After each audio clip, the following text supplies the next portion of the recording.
Assalamualaikum warahmatullahi wabarakatuh.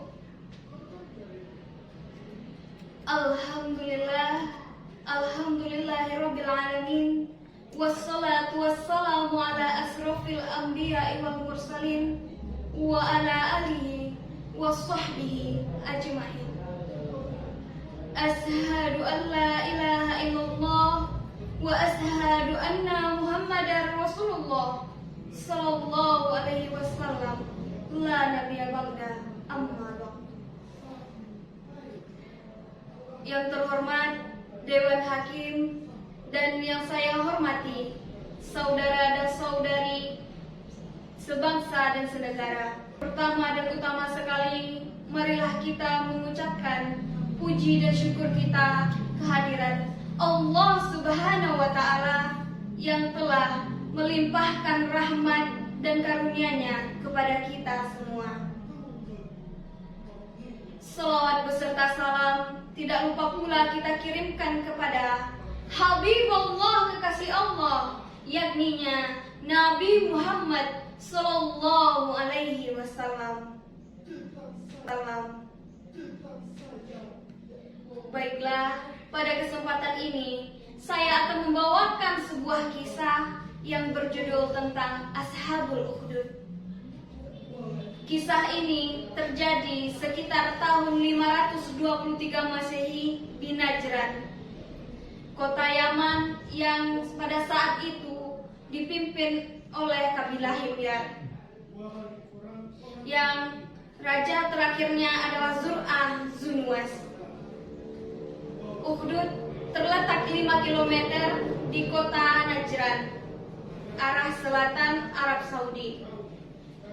Peristiwa ini terjadi setelah masa kenabian Isa alaihi salam dan sebelum kelahiran Nabi Muhammad sallallahu alaihi wasallam.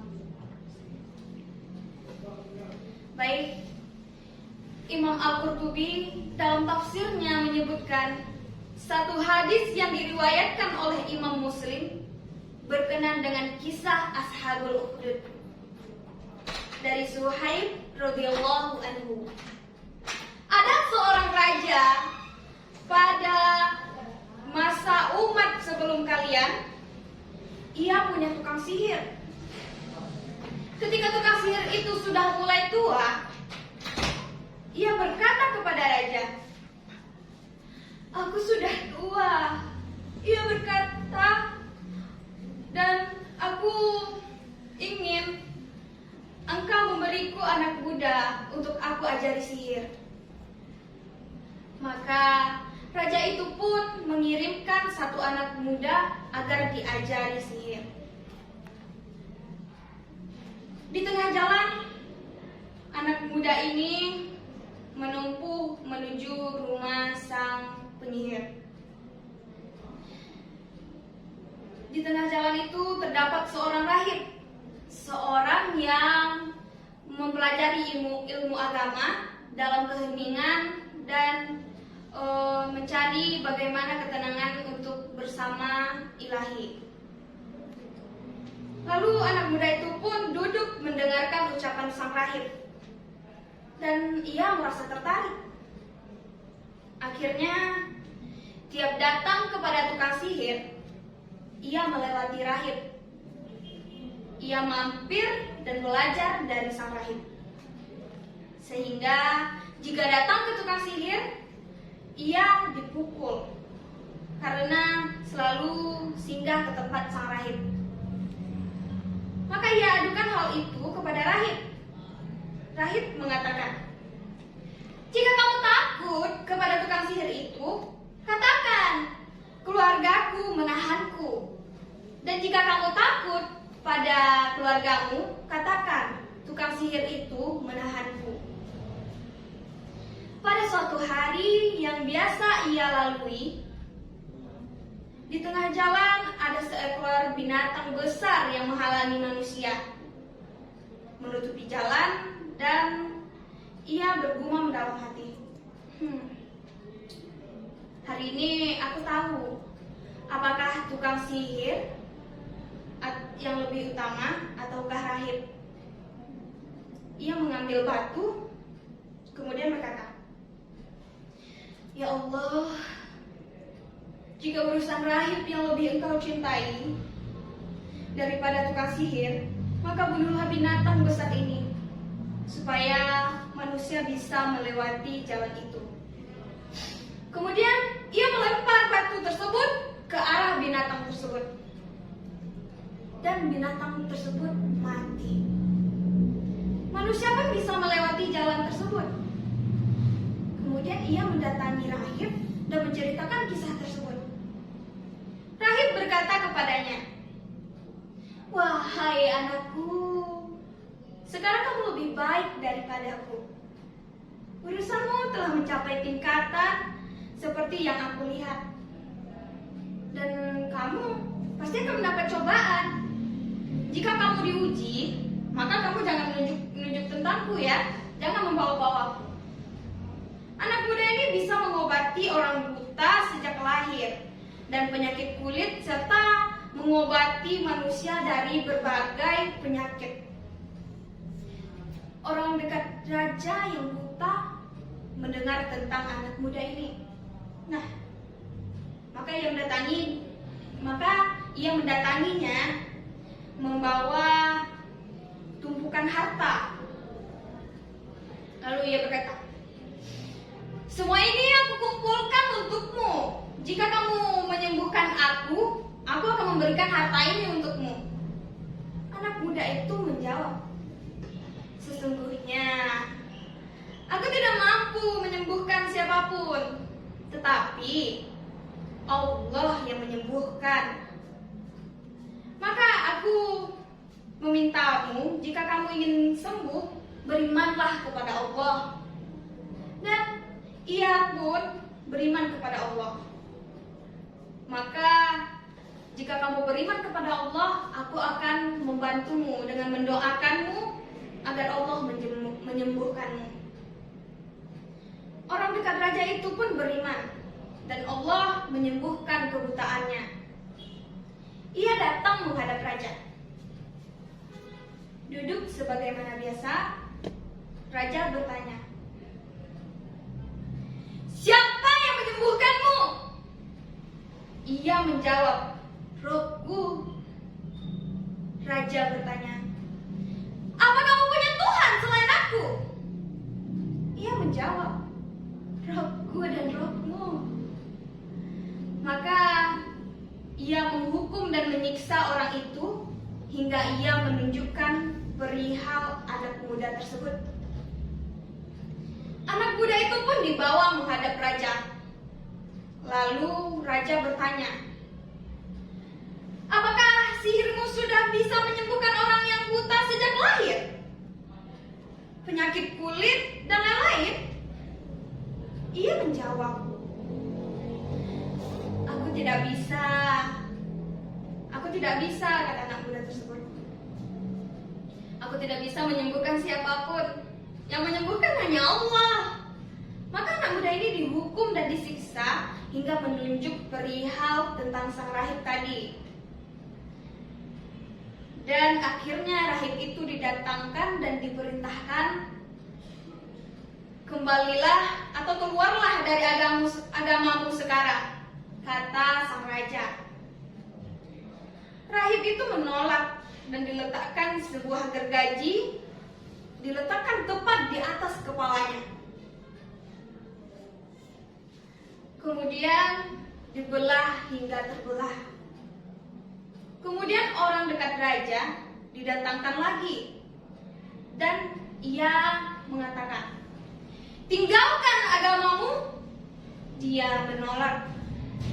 Maka diletakkan gergaji di atas kepalanya dan dibelah. Lalu didatangkan lagi anak muda itu, dikatakan kepadanya, "Keluarlah dari agamamu." Dan ia menolak juga. Maka raja itu memerintahkan pasukannya untuk membawanya ke puncak gunung. Mereka menyeretnya ke puncak. "Lalu jika kalian sudah sampai di puncak gunung," kata sang raja, "sampaikan kepadanya untuk meninggalkan agamanya. Jika Jika menolak, maka lemparkan ke bawah. Mereka membawa anak muda itu ke puncak gunung. Sedangkan anak muda itu tetap berdoa. Ya Allah, cukupkanlah aku dari mereka dengan apapun yang Engkau kehendaki. Gunung bergoncang dan mereka pulang dan mereka berjatuhan. Lalu anak muda itu berjalan santai pun. Dia kembali menuju istana raja. Raja bertanya, apa yang dilakukan rombongan itu terhadapmu? Ia menjawab, Allah mencukupkan aku dari mereka. Raja kembali memerintahkan orang-orang untuk membawanya. Bawalah ia ke dalam kolam, terus ke dalam sebuah kapal, dan seret hingga ke tengah laut. Mereka membawa anak muda itu ke laut dengan sampan kecil. Ia berdoa, Ya Allah, cukupkanlah aku dari mereka dengan apa saja yang Engkau mau. Tiba-tiba kapal tersebut terbalik dan mereka tenggelam. Kembali ia berjalan menuju raja. Raja bertanya, apa yang terjadi dengan mereka dan rombonganmu? Ia menjawab, Allah mencukupkan aku dari mereka. Kemudian ia berkata, kamu tidak akan bisa membunuhku hingga aku perintahkan kamu. Raja bertanya, siapa itu? Ia menjawab, kumpulkan semua manusia dalam satu tempat lapangan, salib aku di atas pohon kurma, kemudian ucapkan dengan nama Allah, Rob anak muda ini. Lalu lepaskan anak panah itu. Jika kamu melakukan itu, maka kamu akan bisa membunuhku, kata sang pemuda. Lalu sang raja mengumpulkan rakyatnya dalam tempat lapang, dan anak muda tersebut telah disalib di atas pohon kurma. Kemudian ia mengambil anak panah dari tempat anak panah pemuda itu, lalu meletaknya tepat di tengah busur. Kemudian membaca, dengan nama Allah, Rob anak muda ini, kemudian melepaskannya, dan anak panah itu melesat tepat di pelipis matanya. Anak muda itu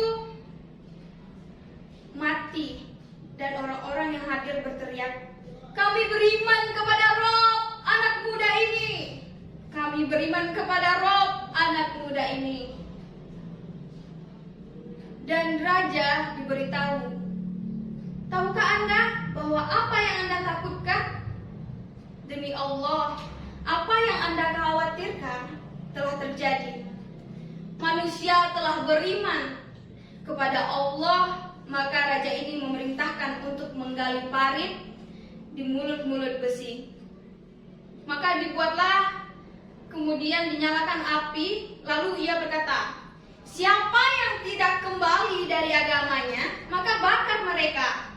Perintah itu pun dilaksanakan hingga giliran ibu muda dengan bayinya. Wanita ini merasa ragu dan takut dilemparkan ke dalam parit, karena ia takut atas anak bayi tersebut. Hai ibu, sabarlah karena engkau di atas kebenaran. Tiba-tiba bayi tersebut berkata, begitu mulianya mukjizat Allah. Dalam satu riwayat, dibawalah seorang wanita menyusui, dikatakan kepadanya, tinggalkan agamamu, jika tidak maka kami akan lempar kamu juga bayimu. Ibu itu merasa kasihan dengan bayinya dan berniat hendak kembali dari agamanya. Maka bayi itu berkata kepadanya, hai ibu, tetaplah di atas kebenaran. Sesungguhnya jika kembali kepada kekufuran adalah aib dan kehinaan. Maka mereka melemparkannya juga bayinya ke dalam api. Mereka membunuh para wali Allah, sementara Allah memerintahkan mereka untuk bertaubat. Sungguh orang-orang yang mendatangkan cobaan cobaan, bencana, membunuh, menyiksa kepada orang-orang mukmin, laki-laki dan perempuan, lalu mereka tidak bertobat, maka mereka akan mendapat azab jahanam, dan mereka akan mendapat azab neraka yang membakar. Penyiksaan atas kaum Nasrani Najran dilakukan dengan instruksi Yusuf bin Syarhadi. Bangsa Arab menggelarinya sebagai Zunuas, raja terakhir dari kabilah Hamyar. Kata Zu dalam bahasa Arab berarti pemilik, sedangkan Nuas adalah sebuah untuk hiasan khas Yahudi Ortodoks yang berupa rambut keriting dan dipasang di dekat kedua telinga. Ketika Nabi Muhammad SAW mendengar kabar dari para sahabat yang menceritakan tentang kisah Ashabul Ukhdud, beliau membaca A'udzubillahi minasyaitonirrajim dan berdoa untuk umatnya agar terhindar dari fitnah. Dan nabi-nabi berharap agar umatnya dapat mencontoh kesabaran dari kaum Nasrani dari Bani Najran. Sekian, terima kasih. Salah dan janggal saya mohon maaf. Wabillahi taufiq wal hidayah. Assalamualaikum warahmatullahi wabarakatuh.